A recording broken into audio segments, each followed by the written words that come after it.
and you want to be respectful of others and help them. Wealth. This is a sensitive subject only because you when you talk about wealth, whether it's the rich or the wealthy or the poor, there are things that define them. And I'm going to give you a quick story.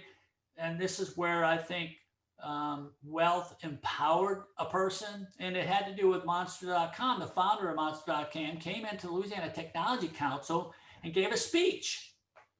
And we were hiring him.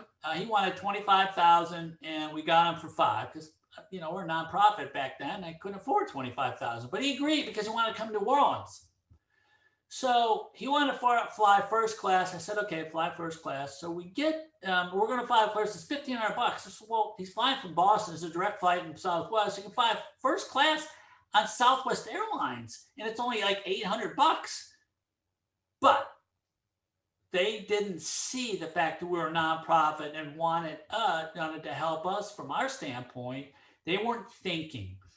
And then he wanted to fly his girlfriend in and pay for it. I said, well, no, we want you. We don't want your girlfriend. And so he agreed to fly his girlfriend in. Make a long story short, I think some people who are very wealthy feel that wealth can empower them, and they don't think about what their actions might have on other people. And then the poor sometimes feel oppressed or entitled and think that the government should take care of them. Now, there are always exceptions to every rule. And I'm not just saying everybody's wealthy, everybody's poor has this exception, because the poor generally have, in my opinion, not my opinion, but what I've researched, the poor have great family values and get together from that perspective.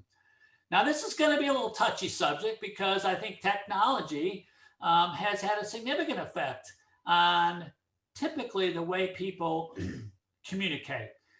Technology has allowed us to communicate much quicker and much faster, but there's a limit to that because I think the quality of communication has degraded.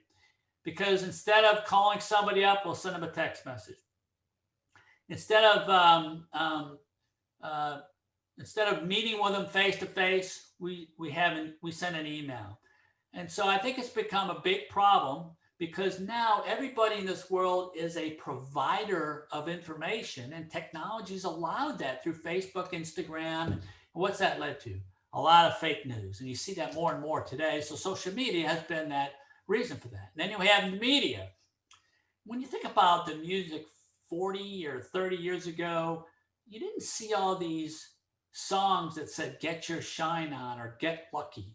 We didn't see these TV programs where it's Naked and Afraid, or Here Comes Honey Boo Boo, or Here Come the Kardashians. You see all these celebrities who are rude and their behavior is supposed to be cool and is supposed to be funny. And then, of course, there's a lot more cursing on the radio and on TV than you've ever seen before. Again, all this teaches things that I think are more negative versus where we were several years ago. So technology and media have had a big effect on the self-serving society. Violence has increased. Crime has actually gone down, but violent crime has actually gone up. Think about this baby. Look at that baby. Do you think anybody born in today's world is born as a criminal? No, I don't think so. They may have some of these inclinations, but most of it's a learned behavior based on the environment they're in. If you look at Will Smith, you all may know the story with Will Smith and Cardell Hayes. It became an ego-driven thing.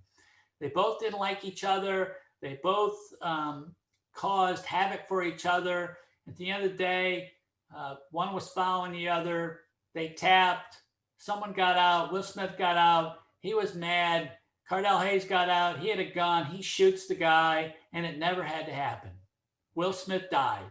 It didn't have to happen. The reason why it happened is because someone had to prove that they were better than them. And that's what happened. This ego thing that got in the way. Here's another situation when it comes to violence and communication.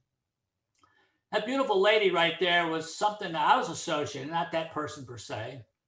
But I was in a bar, and I was with a group of guys. We were drinking. This beautiful girl comes in with this big burly guy. And of course, a lot of people were looking at her, and I was looking at her, and I looked too long, and I got caught. And this guy came over and says, "What are you looking at?" I go, Whoa, what do you mean? What are you looking at? I said, is that your girlfriend? And he goes, yeah. I said, well, you're a very lucky guy. She's a beautiful girl, and I'm sorry. I was looking at her. You're a lucky guy, and I apologize. The guy walked away. What could he do? He's not going to hit me. But here's the other transition when the ego gets involved. The guy comes over and says, what are you looking at? I go, what's your problem? What did that do? It automatically makes him defensive. It's like, I'm better than you. Now he wants to be better than me. And then next thing you know, that erupts into something very, could be very disruptive. You never know what would happen. But the whole thing, well, first of all, when the guy came up to me, I didn't want him to, he could kick my butt. And I was a little guy and he was big. And of course, I wanted to diffuse the situation. So, but I didn't want to prove that I was better than him. I knew where it was going, so I was able to get out of that situation pretty substantially. But if I had reacted to a second way, that nothing would have good